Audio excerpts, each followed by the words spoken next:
Hello loves, welcome back to my channel. I'm here with a follow-up to my design team project where I glued lots and lots of different fabrics from beach and sari onto paper and then made a cover for a journal. Since you saw it last, I've added two things. This is just a strip of trim that I added using the 3-in-1 glue from Beacon, and this is a metal butterfly, and I glued that with glossy accents, pressed it down. And well, what I actually did, I put the glossy accents on the butterfly, pressed it down, and then so it would glue firmly, I put it under a book overnight. So it had 24 hours to dry, and now that is solid, that's not going anywhere. And I thought that was a really lovely addition to this cover, that I will cover a little notebook or a small one signature journal. So that will be coming very soon, but I just wanted to show you what I did with it that was different. So then I was left with another piece that was, I looked at it and I thought, oh, that looks roughly 8 by 8, and when I measured it, it was exactly 8 by 8.5. So I thought I'll trim off the half, and then I've got a square, and I'll make an envelope. I've done this with just normal fabric before. Patchwork of fabric, and I think you saw those in my giveaway, those fabric envelopes that I made. I'm going to do it on my envelope punch board. If, however, you haven't got an envelope punch board, what I would suggest is deciding on the size of your envelope, and then I would grab something like this. That's a bit big for this piece of paper, but you get the rough idea. I would get that, then fold and like crease in where you are going to be folding your envelope. Make deep creases, like use a bone folder or the back of your scissors, and then, or if you don't want to do that, draw around in pen, but draw lines going all the way up to the ends, round the size that you want. And then, where your lines meet, I would cut a little hillock, like a half moon or a little V, you know, where your lines meet. And then it will make it easier to glue this together. But I'm going to use my punch board. And so I've already checked, and for this 8 by 8 piece of paper, this fabric, I need to go to 3 1/8 for my first line. Now I don't know how well this is going to cut through. Oh, not so bad. I think the paper really helps. Afterwards though, you might have stray pieces where you've got to trim them up with your scissors, but that's no dramas.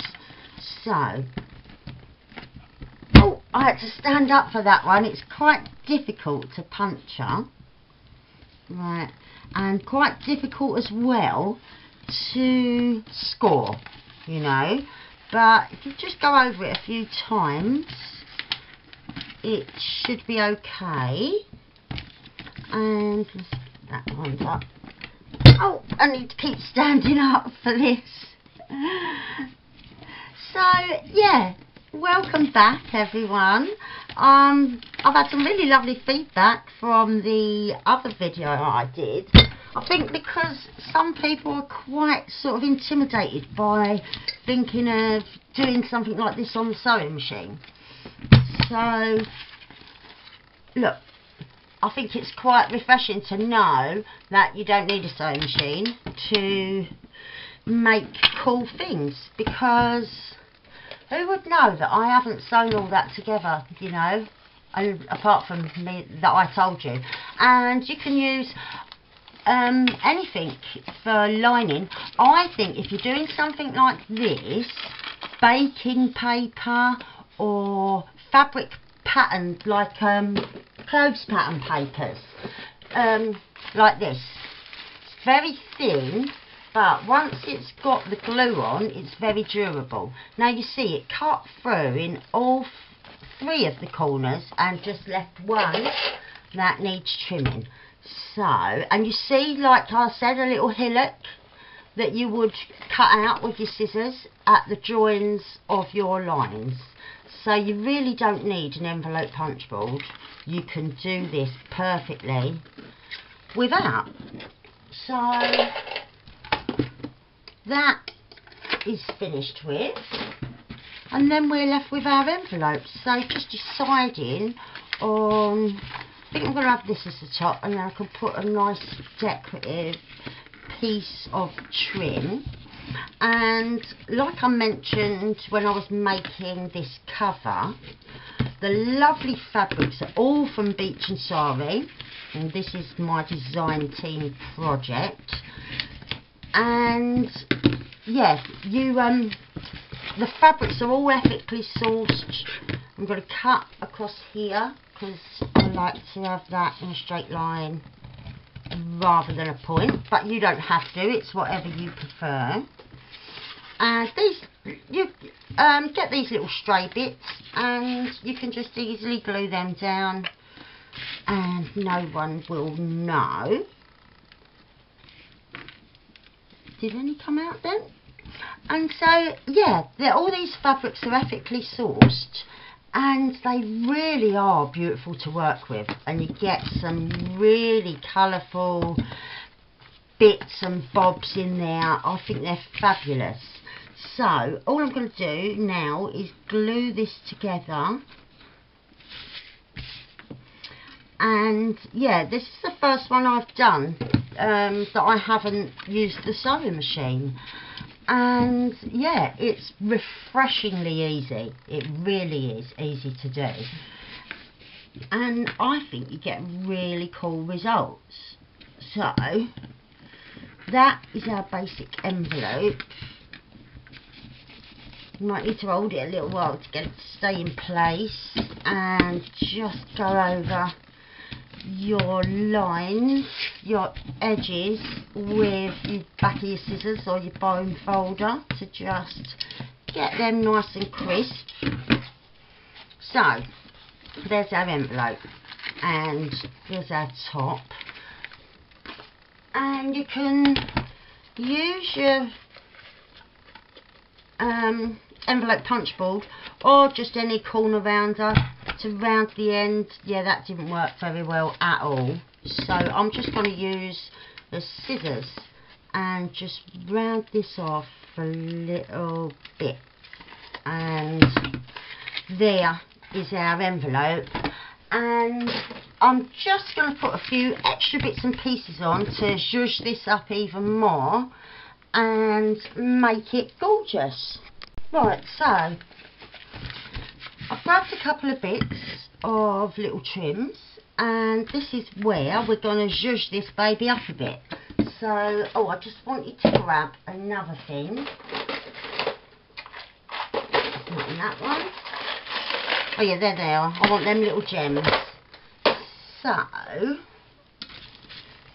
we'll do the back first, or the front, whatever way your perspective is. Right, we'll do this side first.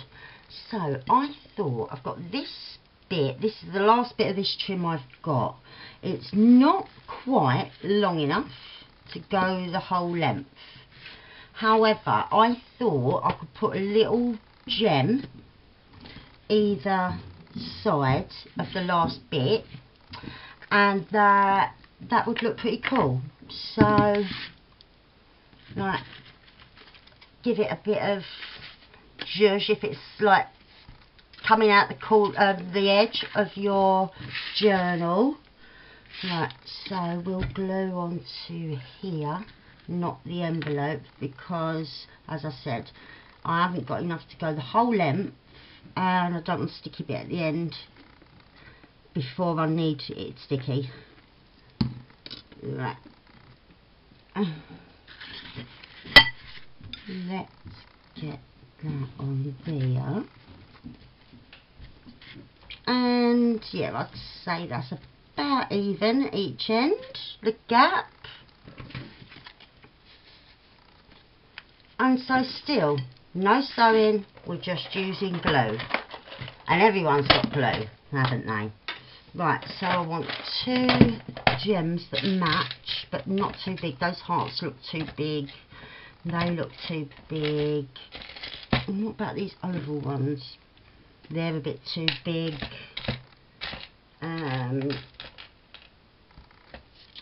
They're about the right size, but they're blue. I don't want more blue. I've got smaller heart.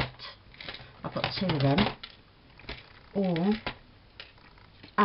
yes, I like those. That's it.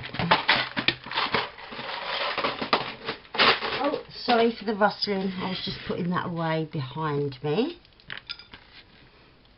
So, a bit of glue there.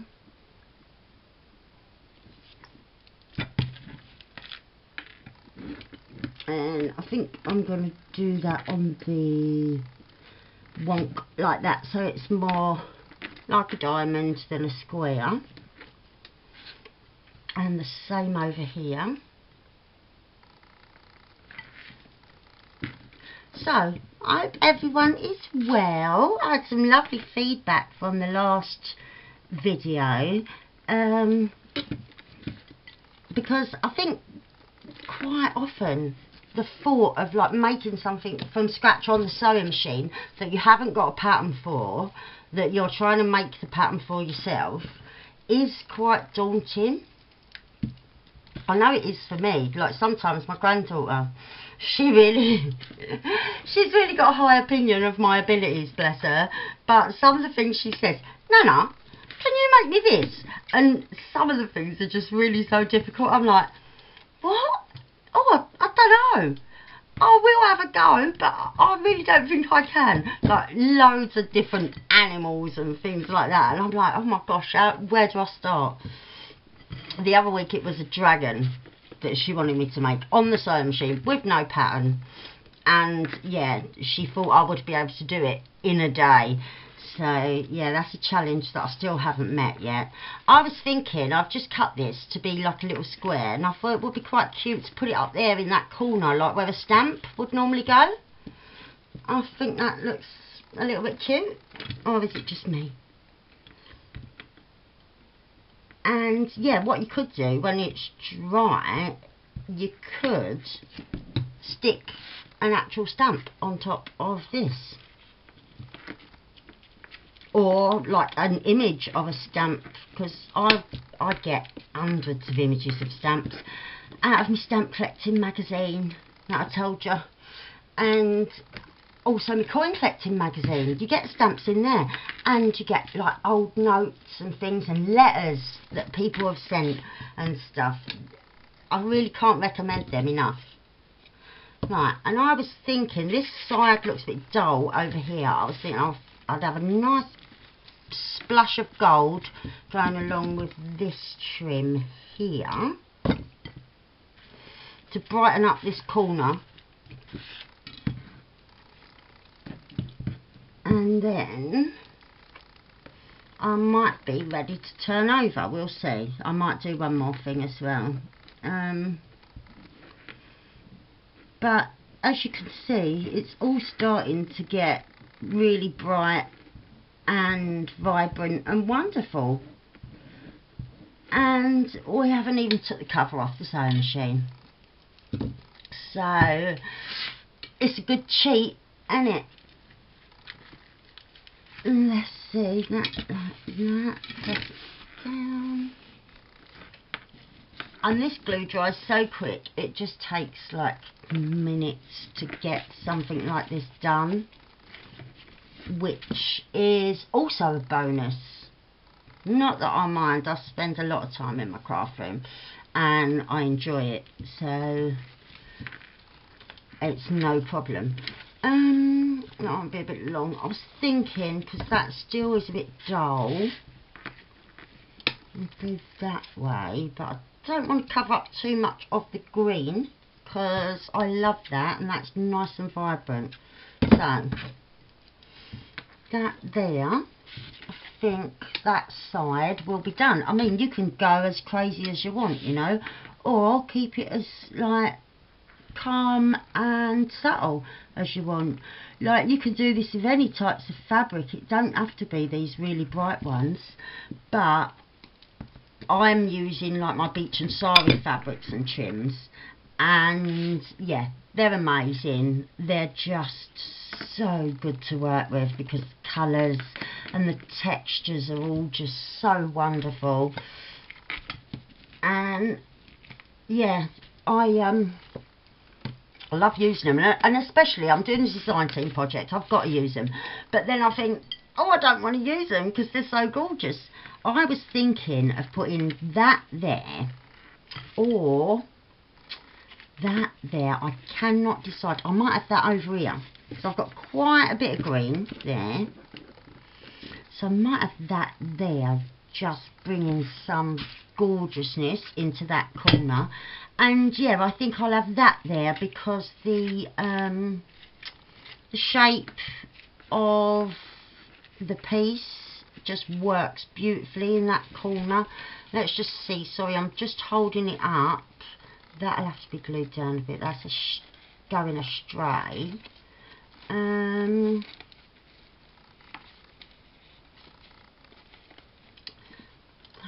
Wait, sorry. Riveting this is, isn't it? Watching me just make a difficult decision.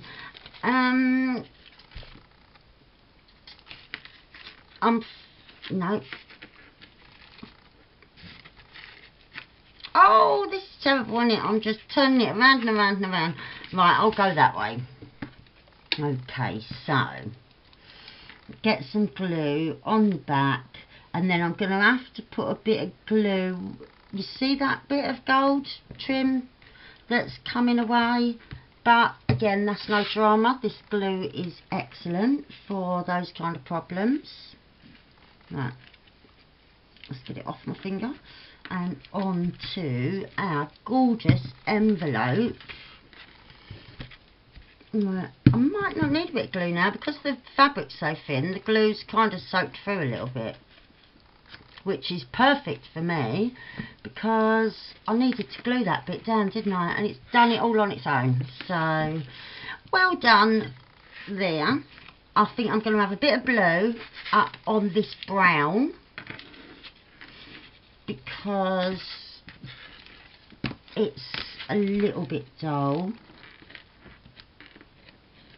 I think that's the glue. It's made it look more dull because before it was glued it was more goldy, you know, but it did have ever such a lot of glue on it when I was attaching all the paper. I was just plastering it on. I've just wiped that totally off. Right, back again.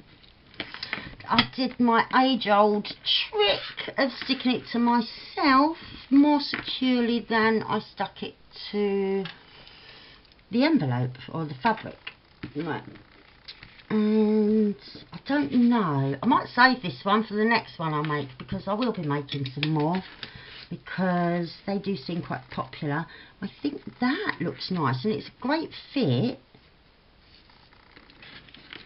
I'll go right up to the top and then I'll overlap it there with that piece.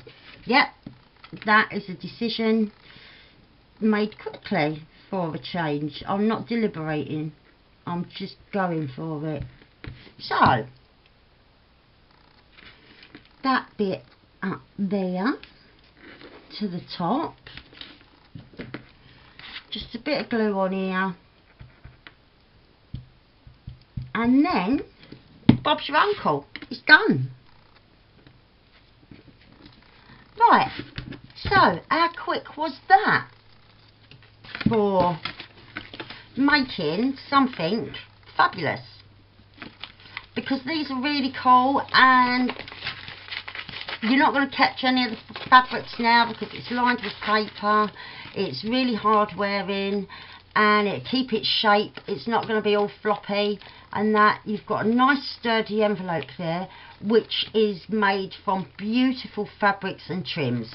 So I'm going to leave that there because I think that is gorgeous personally. So thank you very much for watching. This has been my design team project for Beach and Sari. Go check her out on Etsy. I'll leave a link to the shop in my description box down below. She's wonderful. All the fabrics are ethically sourced, so you're really making a good choice with shopping where you are. And I wouldn't say that unless I meant it from the bottom of my heart. I never say something I don't mean. So hope you enjoyed this. Thank you very much for watching and very much for your continued support. It really means the world to me. Lots of love. See you soon. Bye bye. Bye.